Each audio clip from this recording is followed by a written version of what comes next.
High guys, welcome to cric chat Venkatesh. So టీమిండియాని injuries బాధ పెడుతూనే ఉన్నాయి.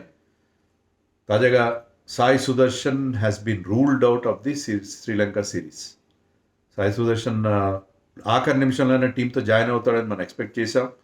రికవర్ అవుతున్నాడు, కొద్దిసేపు బ్యాటింగ్ కూడా చేశాడు అన్నారు. కానీ ఆ గాయం పూర్తిగా నయమైనట్లేదు. అతను కాలి బొటన వేలికి దెబ్బ తగిలింది. సో ఇది చాలా అన్ఫార్చునేట్, ఎందుకంటే Sai has been in great form. రీసెంట్గా శ్రీలంకలోనే జరిగిన 2 అన్అఫిషియల్ టెస్టుల్లో అతను 2 హండ్రెడ్స్ చేశాడు, ఒక 160, ఒక 130. రిమైనింగ్ 2 ఇన్నింగ్స్ నాట్అవుట్ ఇన్నింగ్స్ ఉన్నాయి. సో మంచి ఫామ్లో ఉన్న ప్లేయర్, శ్రీలంక కండిషన్స్లో ఆడి అక్కడ అలవాటు పడిన ప్లేయర్ రీసెంట్గా, not even 1 month back. So అలాంటి ఒక ప్లేయర్ని మిస్ అవుతున్నాం అని అనిపిస్తుంది. ఎందుకంటే పెద్ద క్వశ్చన్ ఏంటంటే, అతను మిస్ అవ్వడం కంటే కూడా మనకి ఇమీడియట్గా ఎవరు రీప్లేస్మెంట్ కనపట్లేదు.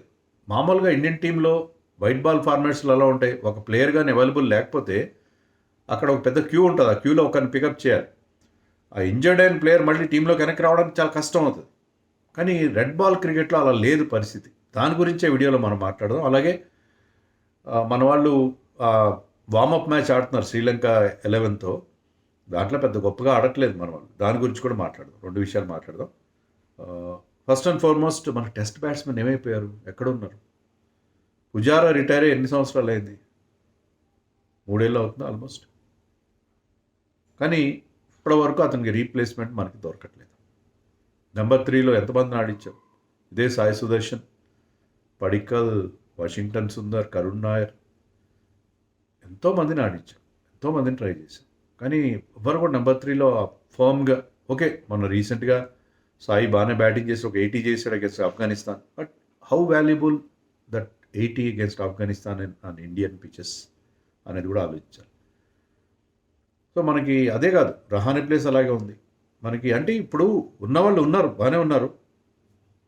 బట్ ఆ తర్వాత ఇప్పుడు సాయి సుదర్శన్ ఇంజర్డ్ అయితే ఒకసారి మనం చూస్తే కప్బోర్డ్ ఎంటీగా కనిపిస్తుంది.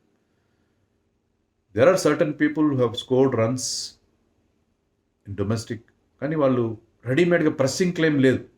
సర్ఫరాజ్ ఖాన్ది ప్రెస్సింగ్ క్లెయిమ్ నేను ఒప్పుకుంటా. నేను ఇంతకుముందు కూడా చాలా సందర్భాలు చెప్పాను. సర్ఫరాజ్ ఖాన్ ఆడిన కొద్ది టెస్ట్ మ్యాచ్లో మంచి యావరేజ్ ఉంది అతనికి. ఒక 150 ఉందనే difficult Bengaluru pitch against New Zealand. Couple of 50s కూడా ఉన్నట్టున్నాయి. సో అతను ఆడిన కొద్ది టెస్ట్ మ్యాచ్లో he was impressive enough. Spin కూడా బాగా ఆడతాడు అతను. అతను కంటెన్షన్లో ఉన్నాడు. అతను రెడీ అవ్వమని చెప్పినట్టుగా ఉన్నారు అని కొన్ని వార్తలు వస్తున్నాయి. అలాగే షేక్ రషీద్, మన గుంటూరు కుర్రాడు, అతను కూడా చాలా impressive. I have seen him batting. అతను మంచి రిస్టీ ప్లే ఆడతాడు, బాగా ఆడతాడు. అజరుద్దీన్ గుర్తు చేస్తున్నాడు అతను. సో వీళ్ళిద్దరూ ఉన్నారు, కంటెన్షన్లో ఉన్నారు. కానీ సర్ఫరాజ్ ఖాన్తో ప్రాబ్లం ఏంటంటే, సర్ఫరాజ్ ఖాన్ ఆస్ట్రేలియా టూర్కి వెళ్ళినప్పుడు, రీసెంట్గా మన బీజీటీకి ఆస్ట్రేలియా వెళ్ళినప్పుడు అతను డ్రెస్సింగ్ రూమ్ ఇన్ఫర్మేషన్ లీక్ చేశాడని అతని మీద ఒక ఆరోపణ బయటికి వచ్చింది. ఎలా వచ్చింది? లీక్ ద్వారానే వచ్చింది. అది కూడా లీక్ ద్వారానే వచ్చింది. అతను లీక్ చేసినట్టే ఇది కూడా ఎవరో లీక్ చేశారు. దాని మీద ఎలాంటి విచారణ జరిగినట్టుగా లేదు. అఫీషియల్గా ఎవరు అతన్ని బ్లేమ్ చేయలేదు. అతని మీద యాక్షన్ తీసుకోలేదు, కానీ బ్లేమ్ కూడా చేయలేదు. కానీ అతన్ని టీం నుంచి దూరంగా పెట్టారు. వేరే రీజన్ ఏం కనపడదు. ఎందుకంటే ఆడిన కొద్ది మ్యాచ్లో అతను బాగా పర్ఫామ్ చేశాడు. ముఖ్యంగా ఇండియాలో టెస్ట్ మ్యాచ్ జరుగుతున్నప్పుడు అతనుకున్న వాస్ట్ డొమెస్టిక్ ఎక్స్పీరియన్స్తో చాలా యూస్ఫుల్.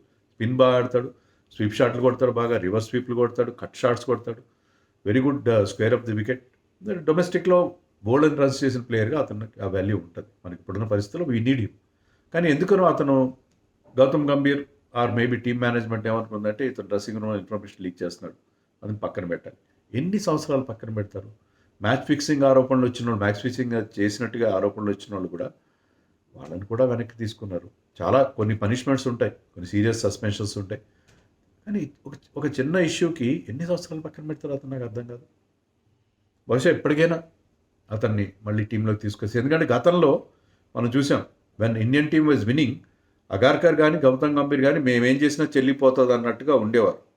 కానీ ఎప్పుడైతే ఇండియన్ టీం ఈ మధ్యకాలంలో బాగా పర్ఫామ్ చేయట్లేదో, మీకు సారాంష్ జైన్ లాంటి ఒక డొమెస్టిక్లో బాగా పర్ఫామ్ చేస్తున్న ఒక 33-year-old టీంలోకి వచ్చాడు. అలాగే అనదర్ మ్యాన్ అకీబ్ నబీ కూడా చాలా రోజులు పక్కన పెట్టారు. డొమెస్టిక్లో అద్భుతంగా పర్ఫామ్ చేసిన, ముందంతా పక్కన పెట్టి రీప్లేస్మెంట్గానే అతను టీంలోకి వచ్చాడు. అలాగే సర్ఫరాజ్ ఖాన్ కూడా వస్తాడని చెప్పి మనం ఎక్స్పెక్ట్ చేయొచ్చు. Sarfaraz Khan is very good. ఒకటేంటంటే Sai Sudharsan batted in the top order, opening చేయగలడు, మిడిల్ ఆర్డర్ నెంబర్ 3 ఆడగలడు. But Sarfaraz Khan basically middle order player. So మనం అడ్జస్ట్మెంట్ చేసుకోవచ్చు, బికాస్ దేవదత్ పడికల్ 3లో ఆడితే అతను నెంబర్ 5లో ఆడే అవకాశం ఉంది ఒకవేళ అవసరాన్ని బట్టి. సో సర్ఫరాజ్ ఖాన్కి మళ్ళీ తీసుకోవాలి. అలాగే Rashid is very good player, fantastic player, మంచి యావరేజ్ ఉంది, డొమెస్టిక్లో కూడా 40sలో ఉంది యావరేజ్. బట్ ఏంటంటే అంత ప్రెస్సింగ్ క్లెయిమ్ లేదు, అంత కన్సిస్టెంట్గా ఆడాలి. ఇప్పుడు వివిఎస్ లక్ష్మణ్ కూడా అవకాశం వచ్చేది కాదు. ఎందుకు వచ్చిందంటే అవకాశం, అతను కొన్నిసార్లు డ్రాప్ చేసిన మళ్ళీ డొమెస్టిక్లో వెళ్ళి టన్స్ ఆఫ్ రన్స్ చేసేవాడు. అలాగా సెలెక్టర్స్ డోర్లు బద్దలు కొట్టాలి, అలా చేయలేదు రషీద్ విషయంలో ఈ టీమ్ మేనేజ్మెంట్ చాలా పాజిటివ్గా ఉంది. అతని మీద చాలా ఇంప్రెసివ్గా మొన్న శ్రీలంకలో ఆడిన మ్యాచ్లో ఒక 60 ఒక 40 చేశాడు. అతను కూడా అన్అఫిషియల్ టెస్ట్లో ఆడాడు. అతను చాలా మంచి రిపోర్ట్స్ ఉన్నాయి అతని మీద, చాలా బాగా ఆడుతున్నాడని చెప్పి అని అంటున్నారు. అతనికి అవకాశం ఇస్తాడు లేదు చూడాలి. బట్ ఏంటంటే అతను అంత కన్సిస్టెంట్గా 3-4 హండ్రెడ్స్ ఉన్నాయి, ఒక బాగానే sizable number of first class matches ఆడాడు. సో ఎక్కువ హండ్రెడ్స్ లేవు. సో అంత ప్రెస్సింగ్ క్లెయిమ్ ఉండాలి. You should convert 50s into 100s, big 100s. అలా చేయలేదని అదొక్కటే నాకు రషీద్ విషయంలో. But seen him batting, it's very good, is really good. So Rashid కూడా మనం ఆశిద్దాం, రషీద్ కూడా అవకాశం వస్తుంది ఈసారి కాబట్టి నెక్స్ట్ టైం అయినా అని చెప్పి. అదే ఇలా కొద్దిమంది మనకు అనిపిస్తున్నారు డొమెస్టిక్లో, అస్సలు కనబడట్లేదు. రుతురాజ్ గైక్వాడ్ గురించి కూడా కొంతమంది అన్నారు. రుతురాజ్ గైక్వాడ్కి ప్రాబ్లం ఏంటంటే మన శ్రీలంక టూర్లో 20 ఎంతో చేశాడు, 22 ఎంతో ఆడిన 3 innings పెద్దగా రన్స్ చేయలేదు. బట్ అదే శ్రీలంకలో లిస్ట్ ఏ మ్యాచ్లు అంటే ఒక ట్రై సిరీస్ అయింది, India versus Sri Lanka Aries, Afghanistan ఎవరో ఇంకో టీం ఆడి, దాంట్లో ఈ మేడ్ సమ్ రన్స్. ఆఫ్ఘనిస్తాన్తో ఇండియాలో జరిగిన మ్యాచ్లో రన్స్ చేశాడు. So he made runs in white ball cricket. Red బాల్లో అతను అంతకుముందు చేశాడు రన్స్, బౌలర్ రన్స్ చేశాడు. అతను టాప్ ఆర్డర్ ప్లేయర్ కూడా. సో రుతురాజ్ కూడా కంటెన్షన్లో ఉంటాడు, నో డౌట్. అది కొద్ది పేర్లు కనిపిస్తున్నాయి మనకి. ఇంకా కిందకి వెళ్తే డౌన్ ద లైన్ వెళ్తే మనకి రవిచంద్రన్ స్మరణ్, కర్ణాటక బ్యాటర్, అతని యావరేజ్ 70 ఉంది. 18 మ్యాచ్లో ఆడాడు, యావరేజ్ 70 ఉంది. Very very impressive, had wonderful season. But ఇంతవరకు ఇండియా కూడా ఆడలేదు. అతను ఇండియాకి ఆడించాల్సింది, అతను ఇండియాకి ఆడించాలి. యష్ రాథోడ్ అని విదర్భ బ్యాట్స్మెన్ ఉన్నాడు. విదర్భ అతను కూడా 60 యావరేజ్ ఉంది, 28 మ్యాచెస్. అతను కూడా కొంచెం ఏజ్ ఎక్కువ. Smaran is 23, this man is 26. But late bloomer, 3 సీజన్లుగా ఆడుతున్నాడు విదర్భకి. బట్ అతనికి 60 యావరేజ్ ఉంది, ఇంప్రెసివ్. వీళ్ళిద్దరు కూడా లెఫ్ట్ హ్యాండర్స్. సో చాలా తక్కువ కనిపిస్తున్నారు. అలాగే అమన్ మొక్కాడే అని మన ఇండియా ఏ తరఫున కూడా ఓపెనింగ్ చేశాడు. చాలా తక్కువ మంది ప్లేయర్స్ మనకి కనిపిస్తున్నారు డొమెస్టిక్లో, రెడ్ బాల్లో కన్సిస్టెంట్గా పర్ఫామ్ చేస్తున్న బ్యాటర్స్. ఇది చాలా చాలా మనకి ఇబ్బంది పెడుతున్న విషయం. ఎందుకంటే ఒకప్పుడు అమోల్ మజుందార్ మనకు తెలుసు, second highest score in Ranji trophy after Wasim Jaffer కూడా ఎక్కువ టెస్ట్ మ్యాచ్లు ఆడలేదు. అమోల్ మజుందార్కి ఒక్క టెస్ట్ మ్యాచ్ కూడా ఆడే అవకాశం రాలేదు. బికాస్ అక్కడ మీకు సచిన్, ద్రావిడ్, లక్ష్మణ్, సౌరవ్ గంగూలీ లాంటి వాళ్ళు ఉండడం వల్ల, వాళ్ళు సమకాలీన అవ్వడం వల్ల అతను ఒక్క మ్యాచ్ కూడా రాలేదు.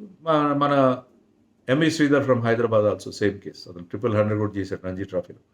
ఎందుకంటే వాళ్ళకి సమకాలీనలు అవ్వడం వల్ల వాళ్ళకి అవకాశాలు చాలామంది ఉన్నారు. ఇంకా నేను just coating 1 or 2 names.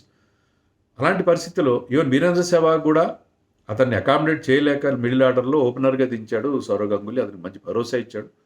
Fortunately ఆ ఎక్స్పెరిమెంట్ క్లిక్ అయింది. ఇండియాకు one of the finest opening బ్యాట్స్మెన్గా, టెస్ట్ ఓపెనింగ్ బ్యాట్స్మెన్గా మనకి సెహ్వాగ్ అంది వచ్చాడు.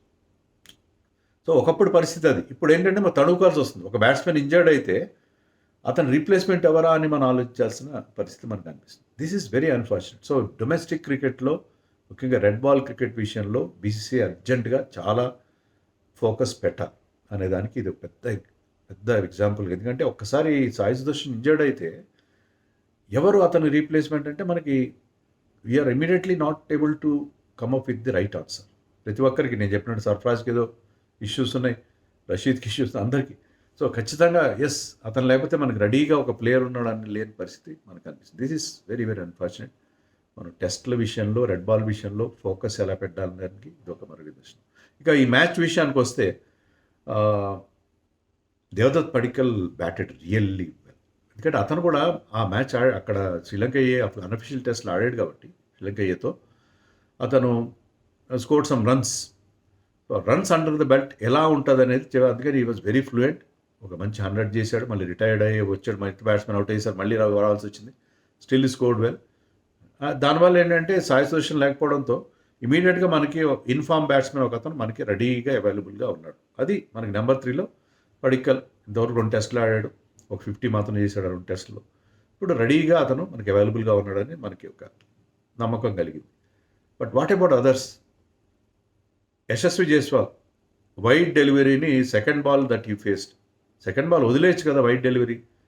అంటే వైట్ బాల్ క్రికెట్ ఆడి అలవాటు, దాన్ని ఇలా చేంజ్ చేసి గాల్లోకి ఆడాడు, బ్యాక్వర్డ్ పాయింట్లో క్యాచ్ వెళ్ళి మంచి క్యాచే, కానీ but the shot was wrong. Shot was definitely was not on. Second బాల్కి అలాంటి షాట్ ఆడాల్సిన అవసరం లేదు.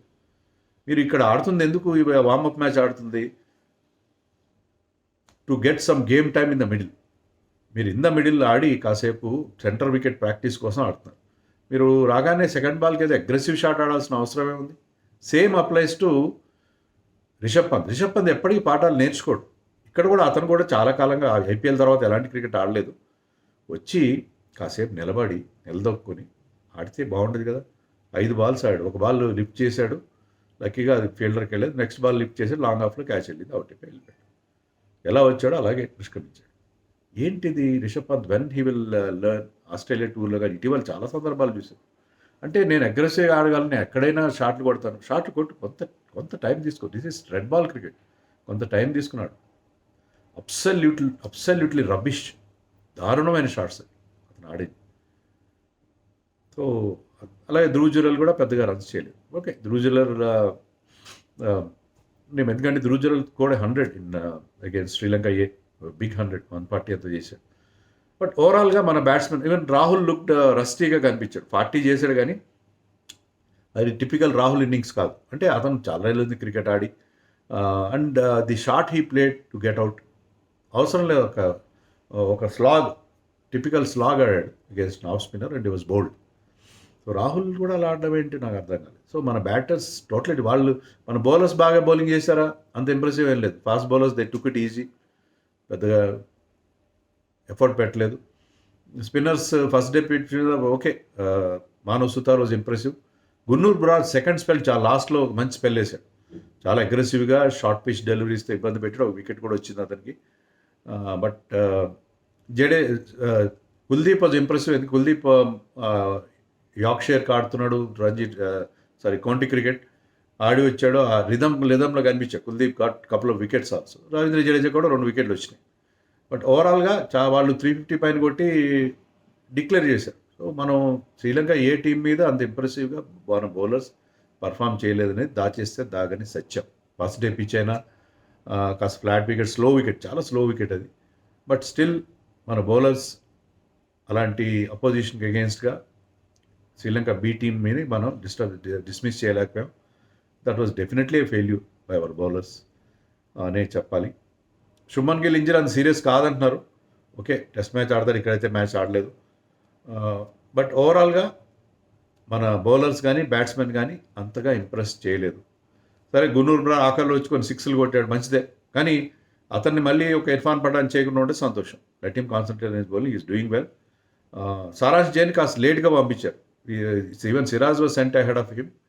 దాన్ని బట్టి అర్థం అవుతుందంటే టెస్ట్ 11లో ఎవరు బౌలర్స్ ఉంటారు అనేది క్లియర్గా అర్థమవుతుంది. It will be Jadeja, Kuldeep Yadav and Manav Sutar. ఎందుకంటే లెఫ్ట్ హ్యాండర్స్ ఎక్కువ లేరు శ్రీలంక టీంలో. సో సారాంష్ జైన్కి డెబ్యూ వచ్చే అవకాశం లేదు.